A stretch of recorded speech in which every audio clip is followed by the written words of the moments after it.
Ini ada beberapa variasi khusus dalam kebersamaan. Variasi khusus ini memahaminya harus khusus.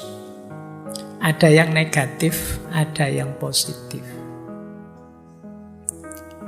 Yang pertama, yang negatif, ada namanya egois. Egois itu hidup bersama tapi yang dipikir dirinya sendiri saja. Tidak bisa disebut bersama meskipun mungkin secara fisik bersama. Ini negatif. Negatif yang kedua, altruis. Seorang altruis itu hidup bersama, tapi dia sama sekali tidak mikir dirinya, yang dipikir orang lain terus. Ini juga negatif. Karena we itu tidak cuma you, tapi juga I. Kalau orang hanya mikir kepentingan orang lain, tidak mikir kepentingannya sendiri, sehingga dia susah, sulit, sengsara, ya hakikatnya we gagal. Kan ada orang yang hidup berkorban demi yang lain. Dulu pernah kita kaji ini, orang-orang altruis. Ini juga variasi negatif. Ada lagi kebersamaan kompak sih, tapi dalam kejelekan. Persengkongkolan, kolusi, itu kan jelek. Makanya ada quote-nya John Trapp itu, unity without verity is no better than konspirasi. Kesatuan, kekompakan tanpa kebajikan itu tidak lebih baik daripada konspirasi. Saya kompak loh Pak, saya rukun dengan teman-teman dalam hal membohongi dosen misalnya. Nah, ini kan negatif. Yo kompak sih, kebersamaan sih, tapi negatif. Ada lagi istilahnya Al-Quran, kalau bahasa saya kayak perang dingin. Ini di, kalau tidak salah, surat Al-Hasyr ayat 13 kalau tidak salah ya. Ada kata-kata tahsabuhum jami'an wa qulubuhum syatta. Tahsabuhum jami'an wa qulubuhum syatta itu engkau melihatnya, engkau menganggapnya kompak, bersatu. Wa qulubuhum syatta, padahal hatinya pecah belah.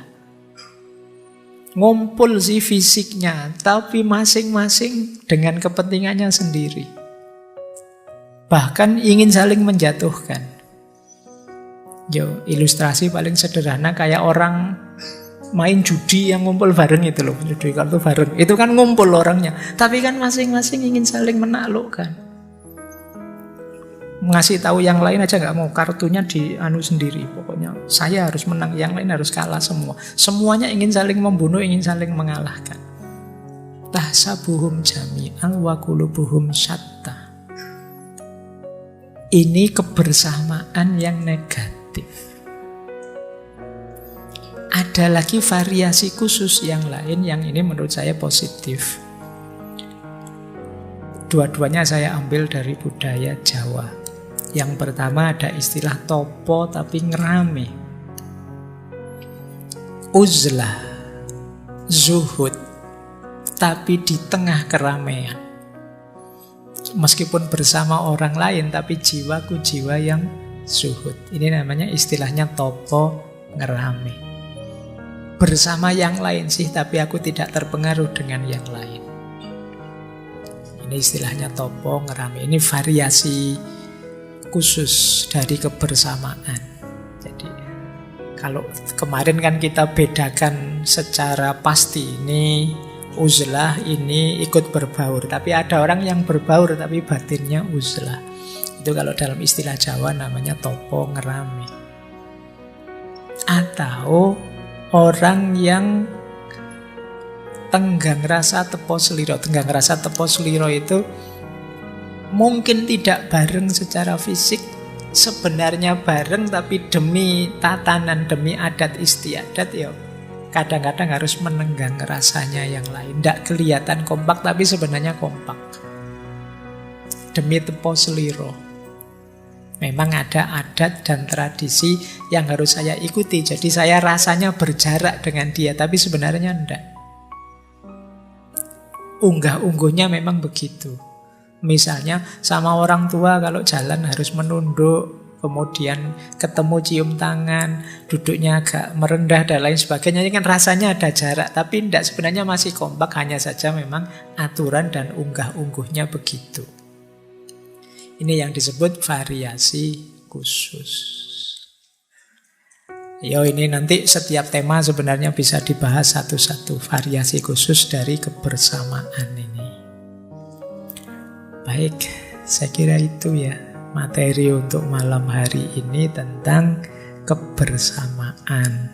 Nah, minggu lalu sudah mantep itu, wah ternyata yang benar itu kesendirian, Pak. Malam ini mungkin ganti orientasi. Tapi seperti saya bilang, hidup teori, konsep, ilmu itu gunakanlah sesuai ruang, waktu, dan dosisnya. Semuanya penting, semuanya baik. Seperti Imam Ghazali tadi di awal yang bilang bahwa tergantung orangnya dan tergantung lingkungannya.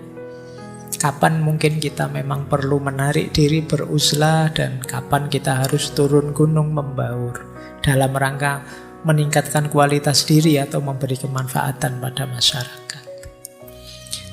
Oke.